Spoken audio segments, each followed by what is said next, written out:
terdapat letusan yang begitu pantas. Muka bumi kelihatan berkecai. Ia telah mengubah sejarah kemusnahan iklim planet kita menjadi lebih toksik, membawa kepada kepupusan besar-besaran, lebih teruk daripada asteroid pembunuh, seolah-olah perang nuklear. Astrolab membawa anda letusan gunung berapi paling dahsyat dalam sejarah. Sebelum tu, jangan lupa subscribe Astrolab dan on loceng notifikasi anda. Assalamualaikum dan salam angkasa dari Astrolab. Sekilas fakta, ia adalah gunung berapi super yang paling memusnahkan di muka bumi. Ini adalah Amerika Utara, 640,000 tahun dahulu. Lama sebelum manusia tiba di benua itu, di tengah-tengah banjaran Rockies, salah satu bentuk geografi gunung yang hebat secara semula jadi.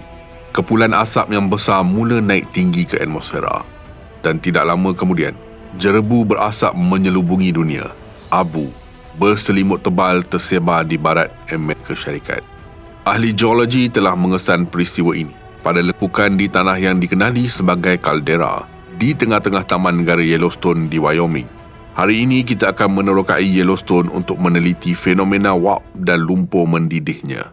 Di sekelilingnya, tenaga haba berada di bawah kaki seperti periuk tekanan mengumpul warp.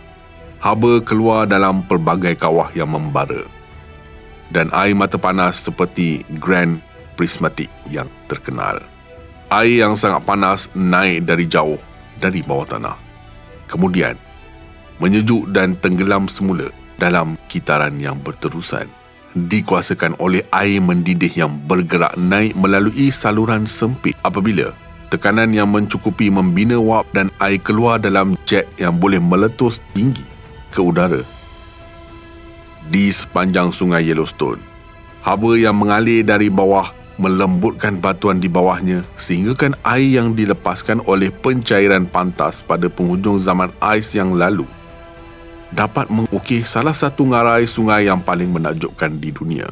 Kali terakhir ia meletus, ia menghantar kira-kira 1,000 km padu kotoran, abu, debu dan jelaga ke atmosfera. Sukar untuk memahami skala besar letusan itu jika dibandingkan dengan peristiwa yang baru terjadi beberapa dekad lalu.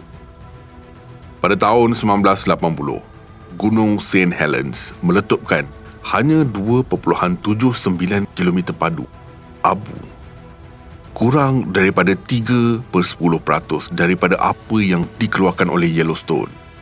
Pada tahun 1991, Gunung Pinatubo di Filipina mengeluarkan 10 km padu bahan bersama-sama dengan 20 juta tan sulfur dioksida. Sebuah gunung berapi 2 kali lebih besar meletup di Pulau Krakatoa, Indonesia pada tahun 1883. Ia melepaskan kekuatan yang setara dengan 10,000 bom Hiroshima dan tsunami yang membunuh 36,000 orang. Pada tahun yang sama, artis Norway Edvard Munch melukis skrin dengan matahari terbenam yang mungkin diilhamkan dari kesan asap Krakatoa. Ini adalah anak Krakatoa, pulau kesan peninggalan bersejarah. Piawaian moden telah ditetapkan oleh letusan Tambora 8 kali lebih besar daripada Krakatoa pada tahun 1815. Selepas itu, 1816 dikenali sebagai tahun tanpa musim panas. Tanaman gagal dan ternakan mati di kebanyakan hemisfera utara, mengakibatkan kebuluran terburuk pada abad ke-19. Orang ramai telah lama mengetahui tentang bahaya gunung berapi yang meletus. Rekod gunung berapi baru-baru ini dari Tambora ke Pinatubo telah menambah bahaya global tambahan. Dalam imej-imej yang ditangkap oleh angkasawan di dalam pesawat ulang-alik, anda boleh melihat jerebu sulfur yang menutupi bumi dalam gelombang Pinatubo yang menghalang cahaya matahari yang mencukupi untuk menurunkan suhu global kira-kira 0.5 darjah Celsius. Gunung Pinatubo meletus pada masa saintis mula menggunakan komputer berkuasa tinggi untuk memodelkan tindak balas iklim bumi terhadap gangguan skala besar. Berdasarkan kejayaan mereka, memodelkan peredaran zarah dari pindah tubuh. Satu kumpulan berusaha untuk meneroka akibat daripada jenis letusan lain. Perang nuklear terhad. Mereka memberi tumpuan kepada India dan Pakistan, dua negara yang terlibat dalam perlumbaan senjata nuklear. Percubaan mengandaikan 100 bom bersaiz Hiroshima. Haba panas bandar terbakar menyebabkan lebih 5 juta tan asap naik ke stratosfera. Dengan tiada hujan pada ketinggian itu untuk menurunkannya, zarah jelaga kekal selama bertahun-tahun. Mereka menyerap lebih banyak sinaran suria daripada zarah asid sulfurik terang yang dipancarkan oleh gunung berapi. Hasilnya, menurut kajian itu, suhu global turun sebanyak 1.2 darjah Celsius bersamaan dengan tahun tanpa musim panas selepas Tambora, sekaligus memendekkan musim tanam seterusnya sebanyak 10 hingga 30 hari, mengakibatkan kegagalan tanaman yang meluas. Akhirnya, dalam masa 2 hingga 3 tahun, asap mula hilang dan iklim semakin pulih. Tetapi impak tersebut adalah kerdil dengan apa yang akan berlaku selepas gunung berapi super meletus. Sebagai contoh, letusan Yellowstone besar terakhir 640,000 tahun yang lalu. Para saintis di Institut Max Planck di Jerman menggunakan model komputer untuk mengkaji kesannya terhadap iklim bumi. Erupsi virtual menunjukkan awan gergasi membawa abu dan debu itu ditiup oleh angin deras. Dalam masa sebulan, awan telah merebak ke sebahagian besar hemisfera utara. Simulasi ini memaparkan realiti pahit era tersebut. Sinaran solar pada permukaan bumi jatuh dalam corak yang tidak rata. Titik paling gelap berlaku sekitar 18 bulan selepas letusan, dengan latitud pertengahan Amerika Utara dan Eropah mengalami penurunan cahaya matahari yang menurun. Suhu udara juga turun, mencecah titik terendah pada 18 bulan. Di sesetengah tempat ia jatuh pada purata 10 darjah Celsius, sekaligus membawa kepada pertumbuhan pesat ais laut di Arktik. Lebih banyak ais laut bermakna bumi memantulkan lebih banyak tenaga suria kembali ke angkasa. Dengan suhu permukaan yang lebih sejuk, paras hujan menurun dan lautan dan kawasan daratan mengekalkan lebih banyak karbon dioksida. Faktor-faktor ini membawa kepada penurunan produktiviti biologi dengan bekalan makanan yang bertahan hanya beberapa minggu maupun hari. Di setengah wilayah, populasi manusia akan mengalami penurunan mendadak secara serius. Daripada kejatuhan awal yang curam, purata suhu global pulih secara beransur-ansur, mendekati tahap pra-letusan hanya selepas 2 dekad. Sekuat mana letusan Yellowstone, ia masih tidak dapat menandingi letusan gunung berapi super terbesar dalam sejarah. Ini adalah Toba, tasik gunung besar di Pulau Sumatera, Indonesia. Ia adalah kawah yang ditinggalkan oleh letusan super 74,000 tahun yang lalu. Apa yang menjadikan Toba hebat adalah skala letusan yang besar. Selama 14 hari yang mengerikan, Toba meletuskan 2,800 km padu bahan ke udara. Itu hampir 3 kali ganda letusan Yellowstone. Kesannya ialah malapetaka global, termasuk musim sejuk global dan kemarau yang berterusan.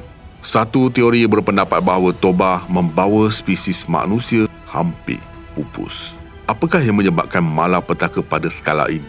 Jawapannya membawa kita kembali kepada kelahiran matahari kita sekitar 5 bilion tahun yang lalu. Ia bermula dalam pusaran serpihan, mungkin disatukan oleh gelombang kejutan daripada letupan bintang. Di tengah kekacauan sistem suria awal, graviti menarik gumpalan batu dan debu dan gas bersama-sama. Planet muda yang berapi-api terbentuk cair pada mulanya.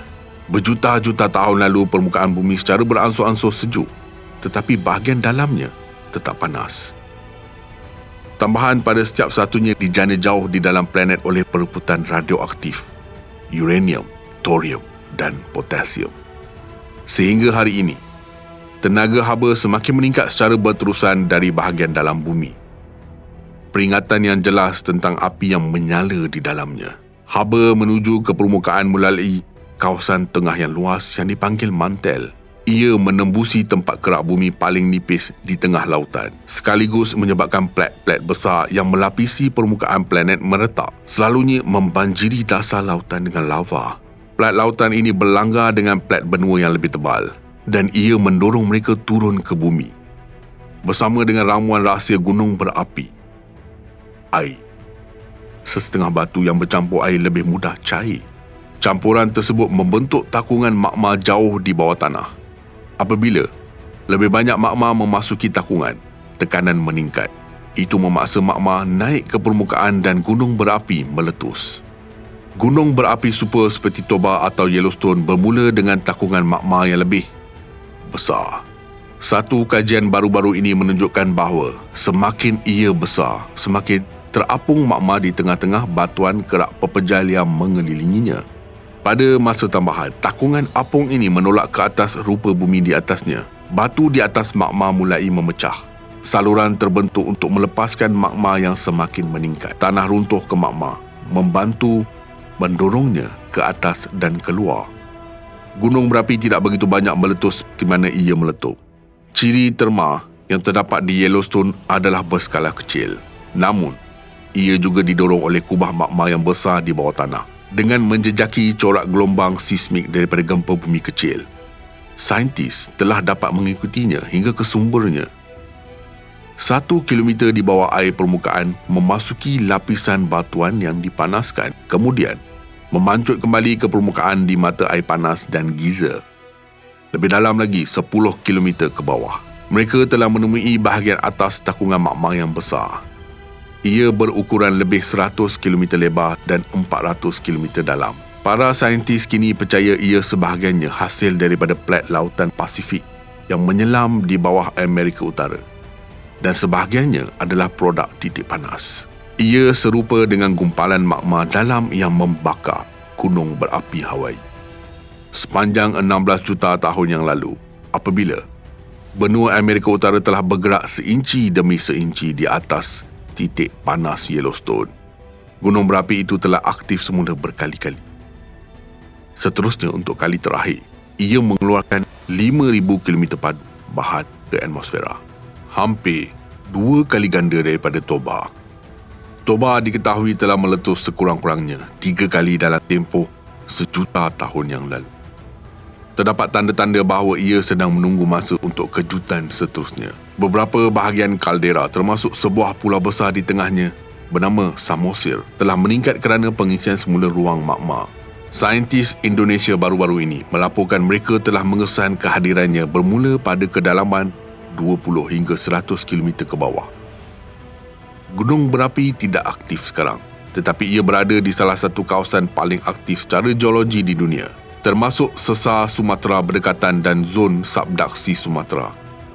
Wilayah ini terkenal dengan gempa bumi besar dan rangkaian gunung berapi termasuk Krakatoa dan Tambora. Apabila Toba meletus lagi, ia masih tidak mampu menggapai mahkota sejarah letusan terbesar di bumi. Berputar ke tempoh masa geologi sekitar 65 juta tahun yang lalu, sebuah asteroid gergasi terhempas ke bumi. Ia mendatangkan malapetaka dan kepupusan secara besar-besaran dinosaur. Kesannya bertepatan dengan satu lagi jenis malapetaka. Ia adalah masa di mana benua hari ini mulai terbentuk.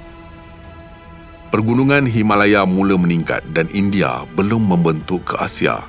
Di India Tengah, salah satu struktur gunung berapi terbesar di bumi membuat kejutan. Dari apa yang dipanggil perangkap dekan, bumi memuntahkan isi perut. Dalam tempoh yang mungkin berlangsung selama 30,000 tahun, 500,000 km padu lahar membanjiri landscape India. Letusan perangkap dekan adalah kira-kira 500 kali lebih besar daripada letusan Yellowstone yang lepas. Peristiwa yang lebih besar dan lebih memusnahkan berlaku sekitar 235 juta tahun dahulu di kawasan yang kini dikenali sebagai Rusia. Pada masa itu, semua jisim daratan bumi disatukan di sebuah benua besar yang dikenali sebagai Pangaea. Dalam tempoh yang dikenali sebagai Permian, amfibia dan reptilia awal berkembang. Serangga ada di mana-mana. Tumbuhan pakis yang dominan selama berabad-abad mula memberi laluan kepada konifer dan kolam. Di lautan, di tengah-tengah terumbu karang yang bertenaga, invertebra dan ikan mendiami perairan terbuka. Kemudian, dalam sekelip mata, ia berakhir. Untuk tempoh yang berlangsung selama 10 juta tahun. Letusan kecil yang tidak terkira banyaknya menghasilkan ribuan kali lebih banyak lava daripada Yellowstone, merebak ke kawasan sebesar Eropah Barat. Apa yang dibawanya bukanlah musim sejuk gunung berapi. Sebaliknya, neraka di bumi. Atmosfera syarat dengan karbon dioksida dan gas metana. Suhu di seluruh dunia meningkat. Bumi mengeluarkan toksin yang mematikan, termasuk paras merkuri yang tinggi. Lautan berubah menjadi asetik, airnya kehabisan oksigen. Pada masa ia berakhir, sehingga 70% daripada semua spesies di darat dan 90% daripada spesies marin telah pupus. Ekosistem di sekeliling planet runtuh dalam apa yang dipanggil saintis sebagai kematian mega. Dan itu bukanlah letusan gunung berapi terbesar dalam sejarah. Buat masa ini, penghormatan itu diberikan kepada letusan dasar laut yang bermula 125 juta tahun lalu, mewujudkan dataran tebal 30 km. Dipanggil Ontong Jawa. Ia membebaskan kira-kira 100,000 km padu magma. Para saintis percaya letusan besar seperti Ontong Jawa atau perangkap Siberia berlaku di mana kawasan luas magma yang dipanggil wilayah igneous besar tertolak ke permukaan. Bumi dipenuhi puluhan daripadanya. Ia tersebar di semua benua dan lautan. Kita perlulah bersyukur. Kawasan ini jarang meletus dalam sejarah. Letusan super pada skala Yellowstone dan Toba dikaitkan dengan pergerakan plat kerak lebih kerap mungkin setiap 100,000 tahun maupun lebih. Oleh kerana begitu sedikit yang diketahui tentang perkara yang mencetuskan mereka, tidak ada yang dapat memberitahu bila atau di mana letusan gunung berapi dahsyat yang seterusnya akan berlaku. Para saintis di Yellowstone sedang memerhatikan tanda-tanda awal. Gempa bumi, peningkatan suhu, kacau resah planet kita di bawah tekanan. Di suatu tempat, planet kita akan sekali lagi mencipta sejarah menakutkan. Dan apabila ia berlaku, sekaligus mengubah dunia kita. Apa pendapat anda? Nyatakan komen anda, like, share dan subscribe. Astrolab signing off from space.